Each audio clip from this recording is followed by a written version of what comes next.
नमस्कार दोस्तों। I hope आप सब अच्छे होंगे। मैं भी काफ़ी अच्छा हूँ। दोस्तों, आज हम इस वीडियो में बात करने वाले हैं दिल्ली पुलिस कांस्टेबल 2020-21 के बारे में। आज हम बात करेंगे कि दिल्ली पुलिस के मेडिकल में क्या-क्या चेक किया जाएगा। दूसरा, मेडिकल कब होगा, कितने बच्चों को मेडिकल में पास किया जाएगा, ऑपरेशन के केस में मेडिकल कैसे होगा अगर किसी का ऑपरेशन हो रखा है तो, और जो कट ऑफ है, फाइनल कट ऑफ जो हमने बताई है, क्या वो कम हो सकती है? इस सब बारे में हम बात करेंगे दोस्तों। तो दोस्तों, आगे बढ़ने से पहले मैं आपको बता दूं, मैंने इससे पहले 2 वीडियोस बनाई हैं फाइनल कट ऑफ के ऊपर, जिसका लिंक आपको ऊपर आई बटन में मिल जाएगा। आप वहां जाकर देख सकते हैं कि फाइनल कट ऑफ क्या रहने वाली है। और आपसे रिक्वेस्ट है कि अगर आपको मेरी वीडियोस पसंद आ रही हैं तो लाइक जरूर करें और चैनल को सब्सक्राइब जरूर करें। आज जो मैंने ये वीडियो बनाई है मेडिकल के ऊपर, ये काफी लंबी होने वाली है, थोड़ा टाइम लेगी क्योंकि हमने डिटेल एनालिसिस किया है एक एक चीज का। इस वीडियो को देखने के बाद आपकी जितनी भी क्वेरीज हैं या शंकाएं हैं वो सब दूर हो जाएंगी। उसके बाद मुझे नहीं लगता कि कोई भी क्वेरी आपकी बचेगी मेडिकल से संबंधित। फिर भी अगर आपकी कोई क्वेरी बचती है तो आप मुझे कमेंट बॉक्स में बता सकते हैं। तो चलिए शुरू करते हैं। सबसे पहले हम बता देते हैं उस क्वेश्चन का जवाब कि क्या कट ऑफ चेंज होगी। मेरा फिर से वही कहना है, जो कट ऑफ है वो कुछ चेंज नहीं होगी। जो मैंने पिछली वीडियोस में कट ऑफ बताई है वही रहेगी। आप देख भी सकते हैं, अनरिजर्व, ओबीसी, एससी, एसटी और ईडब्ल्यूएस की मेल एक्स सर्विसमैन फीमेल के केस में जो कट ऑफ रहने वाली है, अनरिजर्व की हम बात करें तो 65-50 से लेके 68-50, एक्स सर्विसमैन की 34-25 से लेके 38-25 के बीच में, और फीमेल की 50.25 से लेके और 53.25 के बीच में। ओबीसी की 63.75 से लेकर 66.75 तक, और एक्स सर्विसमैन की 39.75 से लेकर 43.75 तक, फीमेल की 46.75 से लेकर 49.75 तक, एससी 54 से लेकर 57 तक, एक्स सर्विसमैन 25.07 से लेकर 25.08 तक, और फीमेल 41.75 से लेकर 44.75 तक। एसटी की हम बात करें तो मेल में 57.75 से लेकर 60.75 तक, एक्स सर्विसमैन 25.31 से लेकर 25.46, फीमेल के केस में 42 से लेकर 45 तक, और ईडब्ल्यूएस की हम बात करें, मेल कैंडिडेट 55.90 से लेकर 58.90, एक्स सर्विसमैन 25-12 से लेकर 25-22, और फीमेल के केस में 31.75 से लेकर 34.75 तक। दोस्तों, ये मैं कट ऑफ बार बार इसलिए बता रहा हूँ क्योंकि मेरे को कमेंट्स में अभी भी लोग पूछ रहे हैं कि हमारे इतने मार्क्स हैं। तो दोस्तों, जो भी स्टूडेंट्स मार्क्स के लिए पूछ रहे हैं, ये मिनिमम कट ऑफ होने वाली है। अगर इससे कम आपके मार्क्स हैं तो आपको मेरी हिदायत है, इससे कम, ज्यादा कम मतलब अगर आपके पॉइंटों में ही कम है कि 0.25 कम है इससे, तो आप वेट कर सकते हैं। लेकिन अगर आपके कुछ ज्यादा ही कम मार्क्स हैं तो आप नेक्स्ट वैकेंसी की तैयारी कीजिए। ये मिनिमम कट ऑफ है, इससे कम जाने के चांसेस बहुत कम हैं। तो इससे कम अगर आपके मार्क्स हैं तो आपको वेट करना ज़्यादा ठीक नहीं है। आप अगली कोई वैकेंसी है उसके लिए तैयारी कीजिए। और सुनने में आ रहा है अक्टूबर में दिल्ली पुलिस की फिर से वैकेंसी आ रही है, आप उसके लिए प्रिपेयर कर सकते हैं। तो चलिए दोस्तों, आगे बढ़ते हैं। हम बात करेंगे कि मेडिकल की फाइनल डेट क्या होने वाली है, मेडिकल कब होगा, यानी कि हम कहने वाले हैं कब होगा मेडिकल। उसके लिए मेडिकल की फाइनल डेट कब होने वाली है। तो दोस्तों, जैसे ही आपका फाइनल रिजल्ट आ जाएगा, जैसे ही आपका फाइनल कट ऑफ आ जाएगी, फाइनल कट ऑफ आ जाएगी, उसमें प्लस कर लेना 30 डेज। इस दिन के अंदर आपका मेडिकल कंप्लीट हो जाएगा। मेडिकल जो है आपका, मेडिकल आपका हो जाएगा कंप्लीट। कंप्लीट पूरी प्रोसेस मेडिकल की कंप्लीट हो जाएगी आपकी फाइनल कट ऑफ के 30 दिन के अंदर अंदर। तो ये आपकी बात हो गई खत्म। चलिए आगे बढ़ते हैं। मेडिकल के लिए कितने कैंडिडेट पास किए जाएंगे, मेडिकल के लिए कितने कैंडिडेट पास किए जाएंगे। तो दोस्तों, जो आपकी फाइनल कट ऑफ आएगी ना, फाइनल कट ऑफ में मैंने पिछली वीडियो में डिटेल में बता रखा है, आई बटन में आप चेक कर सकते हैं। आपकी जो वैकेंसी थी 5846 थी, 585 रिजर्व कैंडिडेट हैं, 10% रिजर्व कैंडिडेट हैं। इनको मिला लें अगर हम इनको अगर हम मिला लें तो 6431 कैंडिडेट्स मेडिकल के लिए पास किए जाएंगे। ठीक है, 6431 कैंडिडेट का रिटर्न क्लियर होगा, फाइनल कट ऑफ लगेगी 6431 कैंडिडेट्स के लिए जिनका मेडिकल होने की संभावना है। क्योंकि जो 5846 बच्चे वो होंगे जिसमें से जैसे कोई मेडिकल में फेल हो गया, ठीक है, किसी ने ज्वाइन ही नहीं करा, किसी की डेथ हो गई, ठीक है, या कुछ और कारण है निकाल दिया गया, तो उन सब केसेस में 10% रिजर्व कोटा रखा जाता है। ठीक है ना, 10% रिजर्व कोटा रखा जाता है। तो 6431 बच्चे पास होंगे। आगे बढ़ते हैं। मेडिकल स्टैंडर्ड्स क्या रहने वाले हैं। दोस्तों, जो नोटिफिकेशन आया था दिल्ली पुलिस की तरफ से, उस नोटिफिकेशन के अकॉर्डिंग हम बात करें तो मेडिकल स्टैंडर्ड्स ये रहने वाले हैं। इसको हम डिटेल में आगे हम देखेंगे, वीडियो में बने रहिए। ये मैंने सोर्स कहाँ से लिया है, ये भैया एसएससी की साइट पे आप जाके देख सकते हैं, दिल्ली पुलिस की साइट पे भी जाके देख सकते हैं, वहां से सोर्स उठाया। फिर भी लिंक मैं डिस्क्रिप्शन में डाल दूंगा, लिंक इन डिस्क्रिप्शन। ठीक है, आप डिस्क्रिप्शन में लिंक चेक कर सकते हैं, वहां से डाउनलोड कर लेना, तो कोई दिक्कत नहीं है। ये सोर्स हो गया। अब देखते हैं इसमें लिखा हुआ क्या है, पढ़ लेते हैं जरा। कह रहे हैं the candidate should be in sound state of health. Sound state of health इसका मतलब भी समझेंगे, फ्री फ्रॉम डिफेक्ट, डेफॉर्मिटी, डिजीज। यानी कि साउंड स्टेट ऑफ हेल्थ का मतलब होता है कि वो एकदम फिजिकली और मेंटली दोनों तरीके से फिट होना चाहिए। फिजिकली और मेंटली, मतलब वो TALL, मेंटली फिट होना चाहिए, फिजिकली और मेंटली फिट होना चाहिए। हम कह सकते हैं वो on sound mind, sound mind होना चाहिए, साउंड माइंड। साउंड माइंड का मतलब होता है कि वो स्वस्थ मस्तिष्क का होना चाहिए और फिजिकली उसमें कोई डिफेक्ट ना हो। एनी डिजीज, देख रहे हो ना, लिख रहा है डिजीज। ठीक है, उसका जो आईज होनी चाहिए 6/12 की, विदाउट ग्लासेस। ठीक है, दोनों आई की बात कर रहे हैं। Free from colour blindness and without any corrections like wearing glasses और surgery of any kind to improve visual activity. Free from defect होना चाहिए, डेफॉर्मिटी और डिजीज होना चाहिए, likely to interfere with efficient performance. सबसे बड़ी बात देखो, ये अंडरलाइन करने वाली है, एफिशिएंट परफॉर्मेंस। ऐसी कोई भी बीमारी जो एफिशिएंट परफॉर्मेंस में बाधा बनेगी, भैया वो कंसिडर करी जाएगी। उसके बेसिस पे या तो आपको पॉइंट दिए जाएंगे या आपको डिस्क्वालीफाई कर दिया जाएगा।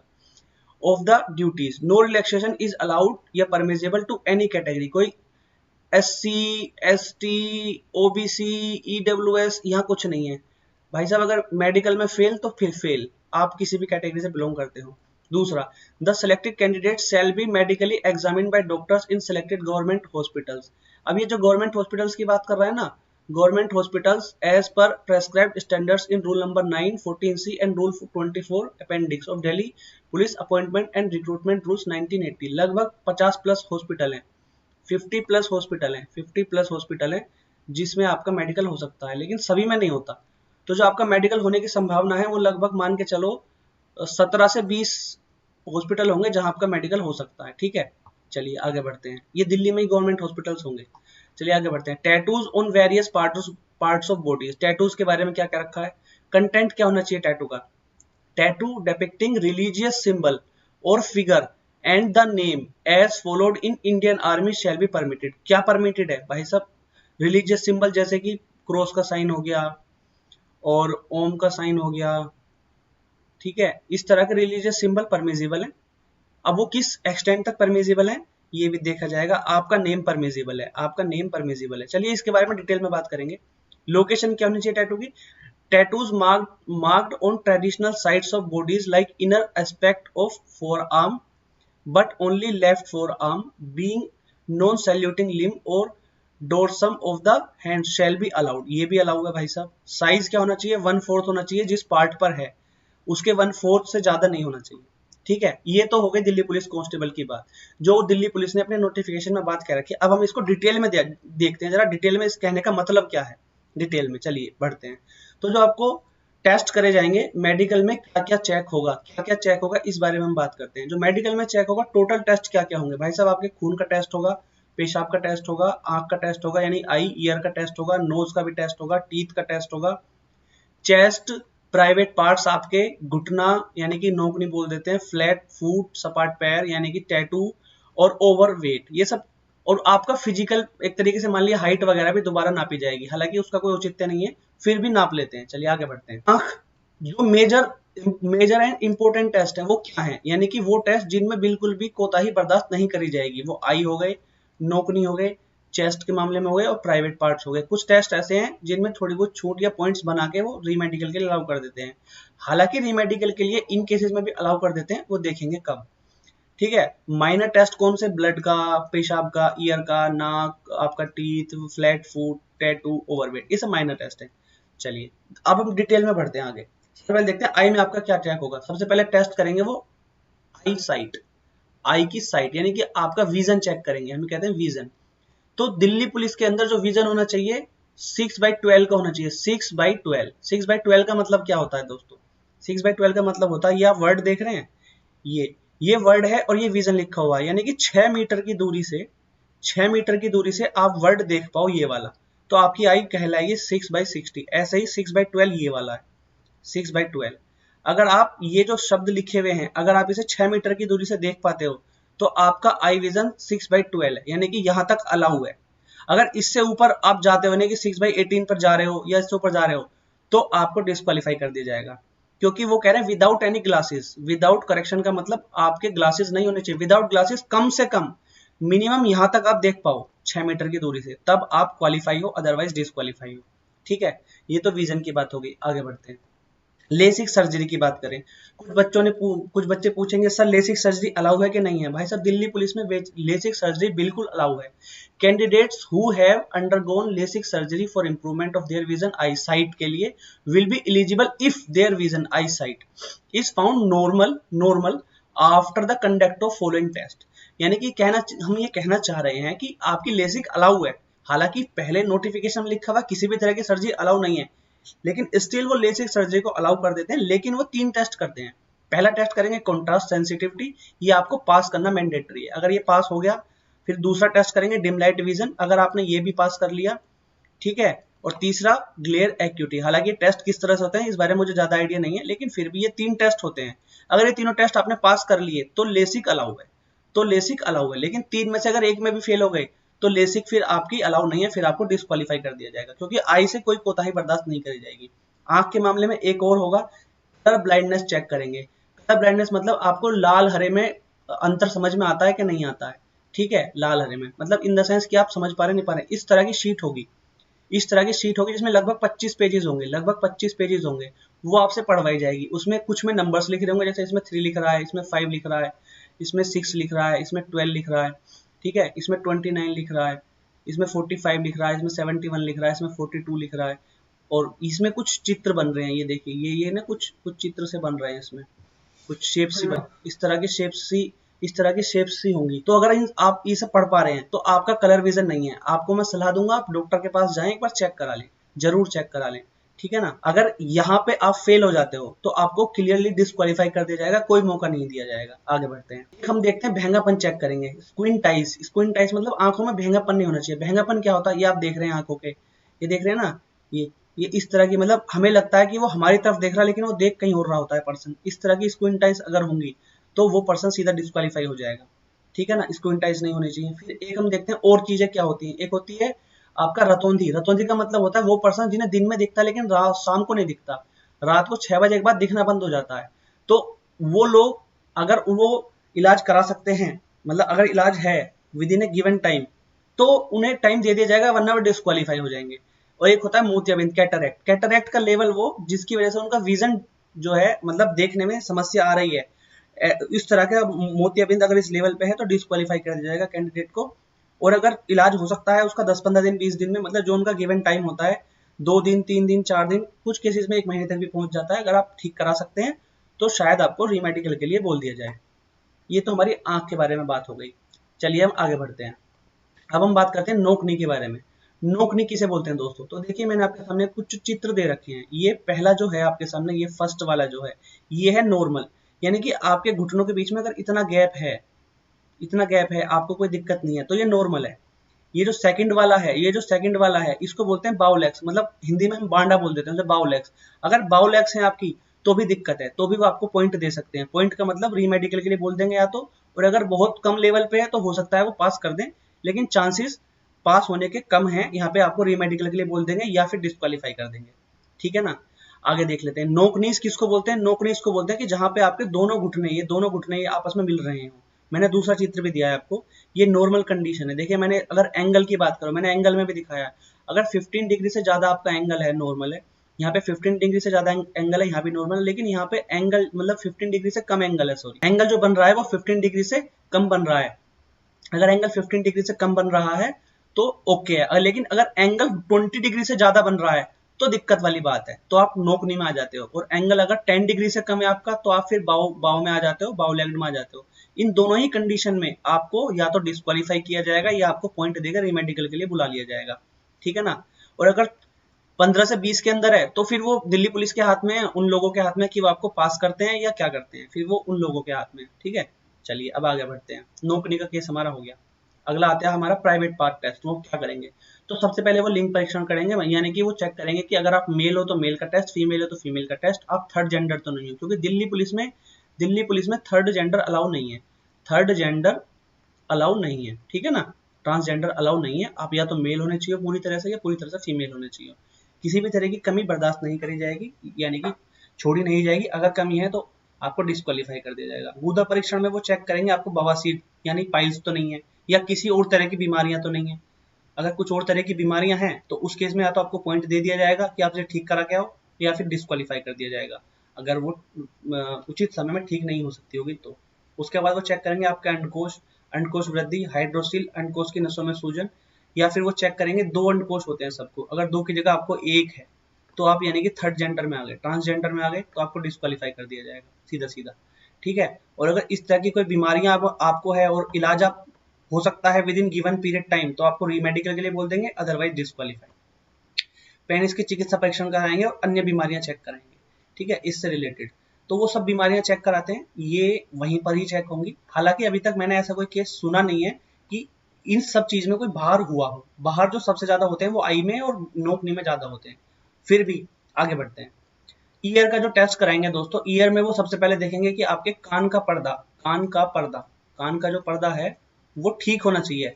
ऐसा ना हो कि कान का पर्दा फटा हुआ है। दूसरा, आपकी जो सुनने का लेवल है, वो सुनने का लेवल ठीक होना चाहिए। अब देखा जाएगा, वैसे तो अब ऑडियोमेट्रिक रूम बन गए हैं, यानी ऑडियोमेट्रिक मशीन आ गई है। तो अगर वो ऑडियोमेट्रिक रूम में लेके जाएंगे आपको, तो हो सकता है वो इस तरह से आपको मशीन कान पे लगाएं और आपको वॉल्यूम के लेवल सुनाएं। तो वो मिनिमम और मैक्सिमम लेवल आपसे चेक करेंगे, पूछेंगे आपको सुनाई दे रहा है या नहीं दे रहा है। अगर सुनाई दे रहा होगा तो पास हो जाओगे, नहीं देगा तो दिक्कत होगी। तो अगर रीमेडिकल के लिए चांसेस होंगे तो रीमेडिकल के लिए बोल देंगे, नहीं तो आपको डिस्क्वालीफाई कर देंगे। इस तरीके से वो कुछ चेक करेंगे आपका ईयर टेस्ट। ईयर में क्या चेक करेंगे, कहीं मतलब कान में कोई मैल वगैरह ज्यादा तो नहीं है, इस तरह की चीजें वो चेक करेंगे। कान का पर्दा अगर फटा हुआ है तो आपको डिस्क्वालीफाई कर दिया जाएगा सीधा सीधा। कान का पर्दा आपका ठीक होना चाहिए। यानी कि हमने जो पहले पेज पे पढ़ा था, जो नोटिफिकेशन में, कोई भी ऐसी बीमारी जो आपकी नौकरी यानी कि जॉब में बाधा बनेगी, अगर वो आपको है तो आपको सीधा डिस्क्वालीफाई कर दिया जाएगा। चलिए आगे बढ़ते हैं। फ्लैट फुट के बारे में बात करते हैं। फ्लैट फुट, देखिए फ्लैट फुट किसे कहते हैं। फ्लैट फुट ये जो है ना, ये फ्लैट फुट है। अगर आप पैर रखोगे तो इस तरह से, अगर मान के चलो आपने पानी में पैर रखा और फिर आपने जमीन पे पैर रखा, अगर इस तरह से बनता है तो ये नॉर्मल फुट है। और अगर पूरा का पूरा पैर छप रहा है जमीन पर, तो ये फ्लैट फुट में आ जाता है, फॉलन आउट में आ जाता है, फ्लैट फुट में आ जाता है। अगर इस तरह का केस है, इस तरह का पूरा आ रहा है, तो आपको दिक्कत है दोस्तों, फिर दिक्कत है। कुछ एक्सरसाइज होंगी, तो अगर आप इसे ठीक कर सकते हैं एक्सरसाइज के थ्रू, तो रिमेडिकल के लिए बुला लिया जाएगा, नहीं तो आपको डिस्क्वालीफाई कर दिया जाएगा। और अगर आपका होलो फूट है तो भी दिक्कत है, अगर आपका होलो फूट है तो भी दिक्कत है, क्योंकि इससे ना चलने में और भागने में दिक्कत आती है। दोनों ही केसेस में दिक्कत है, या तो रीमेडिकल के लिए बुलाया जाएगा अगर उसका लेवल कम होगा, और नहीं तो आपको जो है डिस्क्वालीफाई कर दिया जाएगा, ठीक है। तो दोस्तों इस चीज का भी ध्यान रखो। हालांकि अभी तक ऐसा कोई केस सुना नहीं है कि फ्लैट फुट से कोई डिस्क्वालीफाई हुआ हो, क्योंकि वो फीता लगा के देखते हैं, फीता अगर चला गया तो ओके, नहीं गया तो फिर वो आपको रिमेडिकल के लिए बोल देते हैं, ठीक है। फिर भी आप एक बार चेक कर सकते हैं, ठीक है ना। चांसेस आपके जैसे जैसे आपका फ्लैट फुट या होलो फुट है, तो आपके चांसेस मेडिकल में पास होने के कम हो जाते हैं, ठीक है। आगे बढ़ते हैं। हम आते हैं टीथ टेस्ट में। टीथ टेस्ट में वो क्या करेंगे, आपके देखेंगे, सबसे पहले वो देखेंगे कि नंबर ऑफ टीथ आपके कितने हैं। भैया नंबर ऑफ टीथ जो हैं आपके, वो 28 होने चाहिए मिनिमम, ठीक है, मिनिमम 28 होने चाहिए। और अगर किसी एक या दो दाढ़ में आपका कैप वगैरह भी लगा है तो वो अलाउ है, लेकिन वो चेक करेंगे कि आपको पायरिया तो नहीं है, आपको कीड़ा तो नहीं लगा हुआ दांत में, इस तरह की चीजें जरूर चेक करेंगे, ठीक है ना। और आपके दांत ज्यादा टेढ़े मेढ़े तो नहीं है, मतलब बहुत ज्यादा टेढ़े मेढ़े तो नहीं है। अगर टेढ़े मेढ़े हैं, आपने कैप वो मशीन लगा रखी है सीधे करने की, तो वो अलाउ है, वो सब चीजें अलाउ है। कम से कम 28 दांत आपके जरूर होने चाहिए मुंह के अंदर। आगे बढ़ते हैं। Knows test. दोस्तों नोज में वो आपको चेक करेंगे कि नाक की जो हड्डी है, आपकी नाक की हड्डी है, वो सही जगह पर है, टेढ़ी मेढ़ी तो नहीं है, यानी कि आपको सांस लेने में कोई दिक्कत तो नहीं होती। अगर सांस लेने में कोई दिक्कत हो रही है तो आपको दिक्कत हो सकती है, वो ऑपरेशन वगैरह के लिए बोल सकते हैं। और अगर वो विद इन गिवन टाइम हो पाएगा तो आपको रिमेडिकल के लिए बुलाएंगे, नहीं तो वो आपको डिस्क्वालीफाई कर देंगे। नोज टेस्ट में ज्यादा कुछ खास नहीं करते, बस ये हड्डी वगैरह चेक कर लेते हैं कि आपकी नोज, मतलब सांस लेने में कोई दिक्कत नहीं, क्योंकि सांस लेने में दिक्कत होगी तो उससे समस्या बन जाएगी आपको जॉब करने में। आगे बढ़ते हैं दोस्तों, टेस्ट का टेस्ट करते हैं। टेस्ट के टेस्ट में वो आपको एक्सरे के लिए भेज देंगे, एक्सरे के लिए भेज देंगे कि भाई एक काम करो, एक्सरे करा लो, आपके चेस्ट की कोई बोन्स वगैरह जो हड्डी वगैरह है वो इधर उधर तो नहीं है, टूट टाट तो नहीं गई, कोई कोई टूट रही हो, पुरानी इंजरी, ज्यादा इंजरी हो जो आपको आगे आने वाले समय में या जॉब करने में दिक्कत दे, वो इस तरह की चीजों के लिए आपको एक्सरे कराएंगे और वो देखेंगे पिजन चेस्ट तो नहीं है आपकी, पिजन इस तरह की चेस्ट तो नहीं है। अगर आपकी पिजन चेस्ट है, इस तरह की चेस्ट है, तो भी आपको पिजन चेस्ट के केस में सीधा डिस्क्वालीफाई कर देंगे आपको, ठीक है। और अगर कहीं मौका होगा कि हाँ ठीक हो सकता है 5, 7, 10 दिन में, तो आपको रीमेडिकल के लिए बुलाएंगे, अदरवाइज डिस्क्वालीफाई होने के चांस ज्यादा है अगर आपका पिजन चेस्ट का केस है तो, ठीक है। चलिए आगे बढ़ते हैं। स्टेमिंग, हम बात करेंगे स्टेमरिंग। स्टेमरिंग में क्या आता है बच्चों, हकलाना और तुतलाना। हकलाना और तुतलाना इन दोनों केसेस में डिस्क्वालीफाई कर दिया जाता है, लेकिन लेवल देखा जाता है। अगर मेजर है, बहुत ही ज्यादा दिक्कत है कि आप आधा घंटे तक प्रोनाउंस ही नहीं कर पा रहे हो, तो फिर डिस्क्वालीफाई है। लेकिन माइनर है, मतलब हाँ हल्का फुल्का आप 4, 5 सेंटेंस में एक बार हकला रहे हो, तो अलाउ कर देते हैं, छूट दे देते हैं। दिल्ली पुलिस वाले इतने बुरे भी नहीं है। तुतलाने के केस में भी वही केस है, बहुत ही ज्यादा तुतला रहे हो, कुछ समझ में नहीं आ रहा, तो सीधा आप डिस्क्वालीफाई। और अगर माइनर है, बहुत कम है, मतलब हाँ समझ में चीजें आ रही हैं, कोई दिक्कत नहीं है, तो आपको अलाउ कर दिया जाता है, ठीक है ना। चलिए दोस्तों आगे बढ़ते हैं।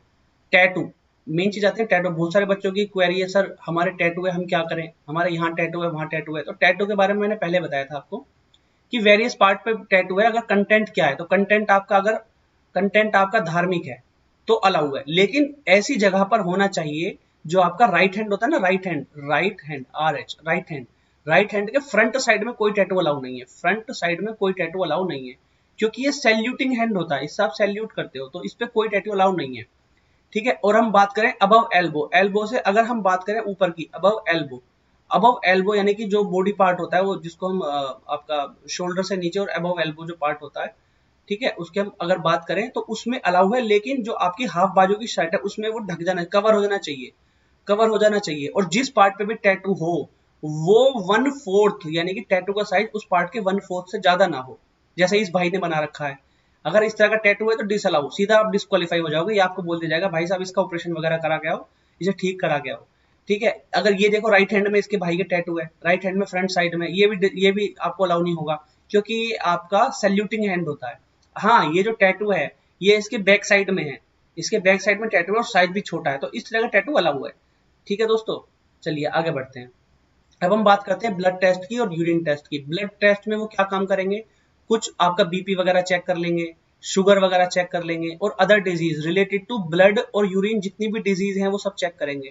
आपको सांस की बीमारी तो नहीं है, सांस की बीमारी अगर आपको है तो आप दूसरों को भी सांस की बीमारी दे दोगे तो आपको डिस्क्वालीफाई कर दिया जाएगा, यानी इस तरह की कोई मेजर प्रॉब्लम तो नहीं है। अगर आपको मेजर प्रॉब्लम है तो आपको सीधा डिस्क्वालीफाई कर दिया जाएगा दोस्तों। चलिए आगे बढ़ते हैं। अब हम आते हैं कुछ ऐसी डिजीज के बारे में, ऐसी चीजों के बारे में जो किसी ने नहीं बताया होगा आपको, वो हम डिस्कस करते हैं। कुछ अदर चीजें भी हैं जो वो चेक करते हैं, जो थोड़ी मेजर बन सकती हैं। एक केस होता है वेरिकोज वेन का। वेरिकोज वेन का मतलब आप देख रहे हैं पिक्चर में, जो नसें हैं वो ज्यादा दिखती हैं, इस तरह से नसें दिखती हैं। तो अगर आपको वेरिकोज वेन का केस है तो आपको डिस्क्वालीफाई कर दिया जाएगा दोस्तों, सीधा सीधा। और अगर कम है, यानी कि आप देखें हमने दिखा रखा है normal when, stage 1, stage 2, stage 3, stage 4, stage 4 के केस में आप डिस्क्वालीफाई हो जाओगे। स्टेज 1 के केस में आपको वो अलाउ कर सकते हैं, स्टेज 2 के केस में हो सकता है रीमेडिकल के लिए बोल दें। लेकिन अगर आपका बहुत ही ज्यादा है, 3 और 4 में जा रहा है, तो डिस्क्वालीफाई होने के चांसेस ज्यादा है। नॉर्मल वेन्स है आपकी तो कोई दिक्कत वाली बात है नहीं। आगे बढ़ते हैं। Deformity of fingers. Deformity of fingers का मतलब है कि आपकी जो उंगलियां हैं वो टेढ़ी मेढ़ी हैं। देखिए इस तरह से टेढ़ी मेढ़ी उंगलियां हैं इसकी, यानी कि अगर पिस्टल आप चलाओगे आपको जॉब करने में इससे दिक्कत आएगी, पेन होगा आपकी उंगलियों में, गोली नहीं चला सकते, बंदूक नहीं उठा सकते। ये देखिए इस तरह की दिक्कत अगर आपके हाथ में यानी उंगलियों में है तो डिस्क्वालीफाई होने के चांस ज्यादा है। अगर समस्या ज्यादा है, और कम समस्या है तो हो सकता है आपको, अगर मतलब समस्या कम है तो आपको रीमेडिकल के लिए बुला लेंगे, रीमेडिकल के लिए बुला लेंगे पॉइंट देकर, और नहीं तो डिस्क्वालीफाई कर देंगे। तो अगर ऐसा कोई केस है तो डॉक्टर को दिखाओ और पूछो भाई कि ठीक करवा दे, अगर ठीक हो सकती है समय से पहले ठीक करा के तभी मेडिकल के लिए जाना तो ज्यादा बेहतर रहेगा। चलिए आगे बढ़ते हैं। आगे हम बढ़ते हैं हेलक्स वेल्गस एंड हेलक्स रिडियस। हेलक्स बोलते हैं दोस्तों ये अंगूठे को, तो हेलक्स वेल्गस और हेलक्स रिगिडस जो है, इसमें क्या ये देख रहे हैं आप, इसका अंगूठा इसकी साइड वाली उंगली से मिला हुआ है, ये देखिए, ठीक है। तो इस केस में ये हड्डी निकली हुई है, अगर ये हड्डी निकली हुई रहेगी तो आप जूते जैसे पहनोगे तो ये पेन करेगा, दर्द करेगा, और अगर ये दर्द करेगा तो जॉब कैसे कर पाओगे, आपका ध्यान तो यही रहेगा। इसकी ये उंगली देखिए, ये उंगली उठी हुई है, यहाँ से ये उठी हुई है ना, तो अगर ये उठी हुई रहेंगे तो जूते कैसे पहनेगा, जूते नहीं पहन पाएगा तो जॉब नहीं कर पाएगा, तो यहाँ जॉब करने में दिक्कत आएगी। तो अगर ये कम समय में ठीक हो सकती हैं तो वो आपको रीमेडिकल के लिए बुलाएंगे, और नहीं तो वो आपको बोल देंगे भाई साहब घर जाओ, ठीक है। यानी कि आपको डिस्क्वालीफाई करने के चांस ज्यादा बन जाते हैं। चलिए आगे बढ़ते हैं। आगे अगली बीमारी है हेमरटोज। हेमरटोज का मतलब ये होता है कि ये आप ये देख रहे हैं उसकी उंगली के ऊपर ये डील सी निकल रही है, हड्डी सी ऊपर बढ़ी हुई है। अगर इस तरह की केसेस हैं, ये देखिए इस तरह के केसेस हैं, तो भी वो आपको या तो रीमेडिकल के लिए बुलाएंगे या फिर आपको डिस्क्वालीफाई कर देंगे। चांसेस यहाँ पर मतलब पास होने के कम होते चले जाते हैं। तो एक बार डॉक्टर से डिस्कस कर लेना इस बारे में, अगर किसी को ये दिक्कत है तो। आगे बढ़ते हैं दोस्तों। अगला केस है अगला केस है मेजर ऑपरेशंस। मेजर ऑपरेशंस मतलब कुछ बच्चे ऐसे हैं, सर बोलेंगे सर हमने तो अभी ऑपरेशन कराया है, कुछ ही दिन पहले ऑपरेशन कराया है। तो जिन्होंने मेजर ऑपरेशन कराए हैं कुछ ही दिन पहले, और वो उन्हें जॉब करने में दिक्कत आने वाली है, जॉब करने में दिक्कत आने वाली है, प्रॉब्लम आने वाली है जॉब करने में, तो हो सकता है उन्हें डिस्क्वालीफाई कर दिया जाए। ठीक है। और अगर आपने माइनर ऑपरेशन कराया, छोटा मोटा ऑपरेशन कराया, जो आपने 4 5 6 महीने पहले कराया है, 15 20 दिन 1 महीने पहले भी कराया, अब ठीक हो गया है और जॉब करने में कोई प्रॉब्लम नहीं है, जॉब आप इजीली कर सकते हो, जॉब आप इजीली कर सकते हो, तो आपको अलाउ कर दिया जाएगा, कोई बड़ी बात है नहीं। मेजर ऑपरेशंस की बड़ी बात है, यानी कि आपका मेजर एक्सीडेंट हुआ है, हाथ टूट गया, पैर टूट गया, 4 महीने से जो है आपके उसमें रोड डल गई, हाथ में रोड डली हुई है हाथ में। ठीक है। अगर हाथ में रोड डली हो तो आप कैसे परफॉर्म करोगे ड्यूटी? तो आप मेडिकल में बाहर हो जाओगे, मेडिकल में आपको डिस्क्वालीफाई कर दिया जाएगा अगर आपके हाथ में रोड डली हुई है तो। ठीक है। इस केस में आपको बाहर कर दिया जाएगा। और अगर आपकी रोड निकल गई है, आप अच्छे से परफॉर्म करवा रहे हो, अच्छे से भाग पा रहे हो, अच्छे से चल पा रहे हो, तो कोई दिक्कत वाली बात है नहीं। हालांकि आप सब फिजिकल क्लियर करके आए हो अभी 2 महीने पहले, तो आपका मेरे को लगता नहीं कि कोई मेजर ऑपरेशन वाले केस ज्यादा होंगे। ठीक है। तो इस केस में बहुत ही एक रेयर कोई बच्चा होगा जिसका कोई गलती से फिजिकल के बाद एक्सीडेंट वगैरह हो गया हो, भगवान ना करे ऐसा हो। ठीक है। माइनर ऑपरेशन वाला भी एक आधी केस होगा, तो इस केस में कोई मेरे को लगता नहीं लाई करेगा, लेकिन फिर भी है तो आप देख कर ही जाना। ठीक है दोस्तों। तो दोस्तों ये वीडियो हमारी यहीं पर खत्म हो जाती है। आपसे विनती है, प्लीज वीडियो को लाइक करें, शेयर करें, कमेंट करें। अगर आपको कोई और भी क्वेरी बच रही है, सब्सक्राइब कर दें इस चैनल को जरूर, अगर आपने सब्सक्राइब नहीं किया है तो, क्योंकि हम बिल्कुल ऑथेंटिक इन्फॉर्मेशन ला रहे हैं दोस्तों आपके लिए। 4 घंटे लगे हैं मुझे इसे बनाने के लिए, 4 आवर्स लगे हैं। ठीक है ना। तो आपको करना क्या है, आपको फटाफट सब्सक्राइब कर लेना चैनल को जरूर, और बेल आइकन को कर देना प्रेस, क्योंकि बेल आइकन का बहुत बड़ा पंगा है दोस्तों। आपसे तो यही रिक्वेस्ट है। ठीक है दोस्तों। चलिए okay bye, thank you, good night.